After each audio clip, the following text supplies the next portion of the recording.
Sempre fui a do canto, a que se podia contar, meio que desaparecendo no cenário como um papel de parede na própria história da minha família. Dar aulas de história preenchia meus dias, corrigindo provas, tomando café morno e ouvindo adolescentes discutirem sobre datas e nomes. Eu amava a rotina, o jeito que ela me mantinha firme. Mas, no fundo, eu me perguntava se eu era mais do que a boa e velha Carly. Meus pais me viam como a filha confiável. Meu pai, com suas regras severas, e minha mãe, suave, mas distante, sempre diziam que eu mantinha tudo em ordem. Meu irmão mais novo, Noah, era diferente. Ele era o filho de ouro, um advogado com um sorriso que conquistava qualquer um. Mamãe, que tinha descendência indígena, enterrou essa parte de si. É só história, Carly, ela dizia, a voz se fechando como uma porta trancada. Eu nunca a pressionei, com medo de remexer em algo delicado. Passei a vida inteira aparando arestas, mantendo a paz, mesmo quando meu coração parecia um nó emaranhado. Aos 39 anos, eu achava que sabia quem eu era, uma professora, uma filha, uma pacificadora. Mas isso foi antes de tudo mudar, antes de eu perceber o quão pouco eu entendia sobre mim mesma, minha família ou o legado que eles deixaram para trás. O telefone tocou de madrugada, quebrando meu sono. A voz de um policial, fria e seca, entregou a notícia: seus pais. Acidente de carro. Eles não resistiram. Fiquei imóvel, o tic-tac do relógio da minha cozinha martelando nos meus ouvidos. Os dias seguintes se misturaram: planejar o funeral, assinar papéis, ligar para parentes, enquanto Noah mal aparecia. Ele veio uma vez, num terno preto impecável, oferecendo pêsames rápidos antes de desaparecer. Estou atolado, Carly, ele mandou por mensagem. Engoli a mágoa e segui em frente. No escritório do advogado, o ar cheirava a papel velho. Sentei de frente para Noah, o rosto ilegível enquanto os óculos do advogado escorregavam pelo nariz. A voz dele ressoou através do testamento, a propriedade de Colorado Springs, todos os bens pessoais, para Noah Collins. Noah sentiu, como se fosse o esperado. Aí veio a minha parte, uma cabana em Wyoming, sem valor listado, de significado familiar para Carly. Uma cabana caindo aos pedaços no meio do nada. Olhei para Noah, esperando algo, uma explicação, um olhar. Acho que a mamãe e o papai sabiam que você gostava de lugares tranquilos, ele disse, o tom quase condescendente. Aquelas palavras me cortaram fundo, afiadas como uma lâmina. Agarrei meu lenço amassado, o peito apertado, imaginando por que meus pais acharam que um barraco em ruínas era tudo o que eu merecia. De volta ao meu apartamento, o silêncio era ensurdecedor. Max, meu namorado, andava pela sala, a garrafa de cerveja tilintando na mesinha de centro. Eles te fizeram de boba, Carly. Por que você não está lutando contra isso? A voz dele era alta, frustrada. Tentei explicar que não queria uma briga, não agora, não com o luto me sufocando. Mas Max não quis ouvir. Você deixa todo mundo pisar em você. Eu preciso de uma mulher que lute por si mesma. A porta bateu atrás dele, o som ecoando como um tiro. Fiquei sozinha, olhando para uma foto de família na prateleira, o sorriso gentil da mamãe, o queixo severo do papai, o sorriso fácil do Noah, e eu, meio escondida no canto. A vida inteira eu tinha sido a que mantinha as coisas juntas, a que ficava quieta. Mas agora, com mamãe e papai se foram, com Noah pegando tudo, com Max saindo, eu sentia que estava desmoronando. Aquela cabana em Wyoming, um monte de madeira sem valor, não saía da minha cabeça. Por que eles deixaram para mim? Que significado familiar poderia ter? Peguei as chaves do carro, as mãos tremendo. Talvez aquela cabana guardasse respostas. Talvez fosse a hora de descobrir o que meus pais viam em mim, ou o que eles não viam. A viagem para Wyoming parecia uma fuga, embora eu não tivesse certeza de que, Noah, Max, ou a dor no meu peito. A rodovia se estendia infinitamente, o deserto de sálvia passando embaçado pela minha janela, o zumbido do meu velho sedã o único som. Agarrei o volante, a chave da cabana balançando em seu anel enferrujado. Quando cheguei à estrada de terra, a poeira girou sob meus pneus e a cabana apareceu. Um monte de troncos caídos, o telhado meio desabado, janelas embaçadas de sujeira. Saí, o ar forte com cheiro de pinho e decomposição. A porta rangeu, protestando, enquanto eu a empurrava para abrir. Lá dentro, o cheiro de madeira podre me atingiu, e cada passo fazia o chão gemer como se ele se ressentisse da minha presença. A poeira flutuava em feixes de luz, pousando em uma cadeira quebrada, uma lâmpada rachada. Esta era a minha herança. Passei os dedos por uma mesa lascada, sentindo-me mais perdida do que nunca. Mamãe e papai pensaram que este lugar era para mim, mas ali, eu me sentia uma estranha em suas memórias. No entanto, algo se agitou, uma atração fraca, como um sussurro que eu não conseguia ouvir direito. Afundei no chão, os rostos dos meus pais passando pela minha mente, suas vozes silenciosas. Esta cabana era tudo o que me restava deles. Eu tinha que saber por quê. Comecei a limpar, mais para manter as mãos ocupadas do que qualquer outra coisa. A vassoura raspava no chão, levantando poeira que me fazia tossir. Arrastei uma estante desabada da parede, a madeira esfarelando sob meu toque. Ao movê-la, um baque oco ecoou atrás dela. Congelei, o coração batendo forte. Empurrei com mais força e parte da parede cedeu, revelando uma porta escondida, as dobradiças enferrujadas e rígidas. Com um grunhido, eu a abri. O rangido do metal perfurou o silêncio. Lá dentro havia um cômodo pequeno, não maior que um armário, iluminado por uma fresta de luz. Minha respiração engasgou. Ali, em uma prateleira de madeira, estava um cocar de penas, suas plumas de águia macias e orgulhosas. Ao lado, um tambor, seu couro tenso apesar dos anos de negligência. Mocasins bordados, cerâmica gravada com espirais, um feixe de sálvia, tudo intocado, como se estivessem esperando. No canto, um diário encadernado em couro estava meio enterrado na poeira. Eu o limpei, o couro fresco sob meus dedos. O nome na capa me paralisou, Apollo Stone Bear, o pai da minha mãe. Eu nunca o conheci, só ouvia as vagas histórias da mamãe sobre um homem que vivia demais no passado. Abri o diário, as páginas estalando, e vi palavras em inglês misturadas com escrita lacota. Isso não era apenas uma cabana, era um segredo. Sentei-me à janela, o diário no meu colo, enquanto o vento assobiava pelo telhado quebrado. As palavras do meu avô se derramaram, firmes e claras, como se ele estivesse falando comigo. Ele escreveu sobre famílias Lakota forçadas a sair de suas terras, sobre objetos sagrados escondidos das mãos do governo. Eles levaram nossas colinas, nossos rios, ele escreveu, mas não nosso espírito. Uma entrada me atingiu forte. Para minha neta, a quem nunca conhecerei, um dia você sentirá um vazio onde suas raízes deveriam estar. Siga-o para casa. Meus olhos ardiam. Mamãe nunca falou disso, nem do cocar, nem do tambor, nem da luta do pai dela. Tracei as palavras Lakota, meus dedos desajeitados, desejando poder lê-las. O tambor parecia zumbir fracamente, ou talvez fosse minha imaginação. Pensei na mamãe, como ela se virava quando eu perguntava sobre sua herança, a voz dela afiada, deixe pra lá, Carly. Ela sabia sobre este quarto? Ela o escondeu, ou ela o esqueceu? Fechei o diário, minhas mãos tremendo. Pela primeira vez, senti-me perto dela, dele, de algo maior do que eu mesma. Esta cabana não estava vazia, ela guardava o passado da minha família, um passado que eu estava apenas começando a entender. O silêncio da cabana ficou mais pesado depois que encontrei o cômodo escondido. Não conseguia parar de tocar o diário, seu couro gasto e macio sob meus dedos. Precisava de respostas, então liguei para a doutora Sofia Skyfeater, uma historiadora Lakota da Universidade de Wyoming. A voz dela estalou no telefone, quente, mas afiada, enquanto eu descrevia o cocar, o tambor, a cerâmica. Ela chegou no dia seguinte, sua trança prateada brilhando à luz do sol.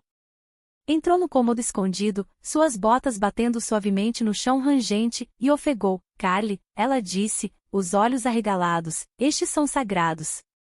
O trabalho de miçangas, as penas de águia. Não são apenas artefatos, são nossa história. Ela passou os dedos sobre o tambor, seu couro sussurrando sob seu toque. Ela estimou o valor deles, milhões, talvez. Mas sua voz ficou firme. Eles pertencem aos Lakota, não na vitrine de algum museu. Assenti, mas meu estômago se contorceu. Milhões. Eu sou uma professora escolar, mal me virando. Esse tipo de dinheiro poderia mudar tudo. A notícia se espalhou rápido, rápido demais, pela rede da universidade. Repórteres ligaram, suas mensagens de voz se acumulando no meu telefone, cada uma zumbindo como uma mosca que eu não conseguia afastar. Sentei-me à janela quebrada da cabana, o vento sibilando, e olhei para o diário. As palavras do meu avô ecoavam: siga-o para casa. Mas o que era casa? Eu não tinha mais certeza. O Ranger de pneus no cascalho me tirou dos meus pensamentos. O SUV preto e elegante de Noah parou, brilhando contra a decadência da cabana. Ele saiu, seus sapatos lustrosos absurdos na trilha de terra, e bateu forte na porta. Eu abri, as dobradiças rangendo, e ele deu seu sorriso de advogado. Carly, ouvi dizer que você encontrou umas tralhas velhas. A voz dele era suave, mas irritante. Ele entrou, examinando a entrada do cômodo escondido. Vamos facilitar as coisas, ele disse, encostado na mesa lascada. Eu troco a propriedade do Colorado por este lugar e o que tiver nele. Você é professora, não historiadora. Você não precisa disso. Minhas mãos se fecharam. A propriedade, a casa da mamãe e do papai, cheia de memórias, era tentadora. Noah continuou falando, as palavras afiadas como vidro. Vamos lá, você não serve para isso. Deixe que eu resolvo. Pensei na casa grande dele, na vida fácil dele, e como ele sempre tinha conseguido o melhor de tudo. O tambor no cômodo escondido parecia zumbir fracamente, ou talvez fosse meu pulso. Eu queria gritar com ele, dizer que ele não entendia, mas minha garganta se apertou e eu apenas fiquei ali, o chão rangendo sob mim. Noah saiu com um sorriso de escárnio, o motor roncando enquanto ele se afastava. Afundei no chão, o diário no meu colo, sentindo-me menor do que nunca. Naquela noite, a cabana parecia estar se fechando em mim. Andei de um lado para o outro, meus passos ecoando nas tábuas empenadas. Peguei meu telefone, meu polegar pairando sobre o número de Max. Talvez ele estivesse certo, talvez eu fosse muito fraca para lutar por mim mesma. Liguei, a voz dele rouca quando atendeu. Carly, você está bem? Murmurei sobre os artefatos, o dinheiro, a cabana. Ele suavizou, insinuando que poderíamos recomeçar se eu vendesse tudo. Desliguei, meu coração acelerado. Então, encontrei um cartão de curador de museu no meu e-mail, de uma dica de repórter. Segurei o papel, nítido, prometendo uma vida sem dívidas, sem luta. Eu poderia vender o cocar, o tambor, ir embora. O diário do meu avô estava aberto na mesa, suas páginas tremulando na corrente de ar. Li uma entrada. Durante a era da realocação, ele se recusou a trocar ouro por aqueles mesmos tambores sagrados. Eles não são nossos para vender, ele escreveu, eles são nossa alma. Minhas mãos tremeram. Acendi um fósforo, a chama sibilando, e observei o cartão do curador queimar, suas bordas enrolando em preto. A fumaça ardeu em meus olhos, mas me senti mais leve. Em vez disso, liguei para a doutora Sofia, minha voz firme pela primeira vez. Quero proteger isso, disse eu, não lucrar com isso. O silêncio da cabana parecia diferente agora, como se estivesse ouvindo, aprovando. Depois que queimei aquele cartão do curador, a cabana parecia viva, como se estivesse respirando comigo. Sentei-me com a doutora Sofia debaixo da varanda caída, o ar denso com sálvia. Ela havia trazido suas botas, que arrastavam na terra enquanto ela ouvia minha ideia, transformar a cabana em um centro de retiro cultural indígena, um lugar para aulas de idiomas, trabalhos com miçangas, histórias de cura. É ousado, ela disse, sua trança prateada capturando a luz, mas está certo. Dirigimos para encontrar os anciãos Lucy Munvilo e Mark Redal em um salão comunitário, suas paredes zumbindo com vozes. Lucy, com as mãos nodosas como raízes de árvores, pegou as minhas, seus olhos profundos e gentis. Isso é o que seu avô queria, ela disse, acenando para o diário que eu carregava. Mark, com a voz baixa, ofereceu-se para ensinar a fazer tambores. A confiança deles fez meu peito doer, como se eu finalmente fizesse parte de algo maior. De volta à cabana, eu rabiscava planos à luz da lanterna, o pavio sibilando suavemente. Eu via crianças aprendendo palavras Lakota, anciãos compartilhando histórias, o cocar seguro, não vendido. Pela primeira vez, senti a presença da mamãe, como se ela estivesse observando, orgulhosa. Eu não estava apenas salvando a cabana, eu estava construindo um lar para o meu povo, para mim mesma. Noah não desistiu tão facilmente. Uma semana depois, uma carta chegou, seu envelope nítido cortando o meu polegar enquanto eu o rasgava. Ele estava me processando por copropriedade, alegando que o testamento era vago, a cabana subvalorizada quando mamãe e papai morreram. Meu estômago despencou, o papel estalando em minhas mãos. Ouvi a voz dele na minha cabeça: você não serve para isso. Ele contratou um advogado astuto que me ligou, o tom untuoso, sugerindo que eu resolvesse para evitar constrangimento. Noah espalhou rumores também, sussurrando para repórteres que eu era instável, facilmente influenciável. Fiquei na cabana, o chão rangendo sob meus pés enquanto eu andava de um lado para o outro, a dúvida se infiltrando como umidade pelas paredes. Eu sempre fui a quieta, a que se afastava. E se Noah estivesse certo? E se eu perdesse tudo, o legado do meu avô, a confiança dos anciãos? O tambor no cômodo escondido parecia em silêncio agora, seu zumbido sumiu. Agarrei o diário, meus dedos traçando suas bordas desgastadas, mas meu coração vacilou. Eu estava em desvantagem, assim como sempre estive. O vento uivou lá fora, sacudindo as janelas, como se a própria cabana estivesse me impulsionando a lutar. O tribunal cheirava a madeira polida, o martelo do juiz batendo como um metrônomo. Sentei-me à mesa do réu, minhas mãos suadas enquanto o advogado de Noah me pintava como frágil, incapaz de gerenciar uma propriedade valiosa. Minha advogada, de um grupo de defesa dos nativos, apertou meu braço, sua caneta riscando anotações. Eu tinha trazido o diário, seu peso me firmando. Quando chegou a minha vez, levantei-me, minha voz tremendo no início. Contei ao tribunal sobre ter encontrado o cômodo escondido, sobre as palavras do meu avô. Abri o diário, as páginas sussurrando, e li: nossa alma não está na terra ou no ouro. Está no que levamos adiante. Minha voz ficou mais forte, preenchendo a sala. Falei sobre o centro de retiro, o apoio dos anciãos, as crianças que aprenderiam sua língua. Noah olhou para o chão, o queixo apertado. A juíza, seus óculos brilhando, inclinou-se para a frente. Quando ela deu a sentença, seu martelo estalou forte, a intenção do falecido era clara. A senhora Collins honrou esse legado. Expirei, a sala girando. Lá fora, o ar estava fresco, o céu amplo. Segurei o diário contra o peito, sentindo a força do meu avô, o amor tranquilo da minha mãe. Eu tinha encontrado minha voz, e ninguém, nem Noah, nem a dúvida, poderia tirá-la de mim. A cabana se transformou diante dos meus olhos, seus ossos quebrados remendados por mãos da comunidade. O Centro de Retiro Cultural Collins abriu em um dia fresco de primavera, o ar vivo com risos e fumaça de sálvia. Voluntários haviam reconstruído o telhado, suas telhas novas brilhando, enquanto as tábuas do chão, lixadas, não rangiam mais. Lá dentro, Lucy Munvilo ensinava miçangas, sua agulha clicando enquanto as crianças enfiavam miçangas vermelhas e pretas. A aula de bateria de Mark Redal enchia o ar com batidas suaves, cada batida como um batimento cardíaco. Eu andava pelo cheiro de cedro forte, observando os anciãos compartilharem histórias, suas vozes tecendo a história no presente.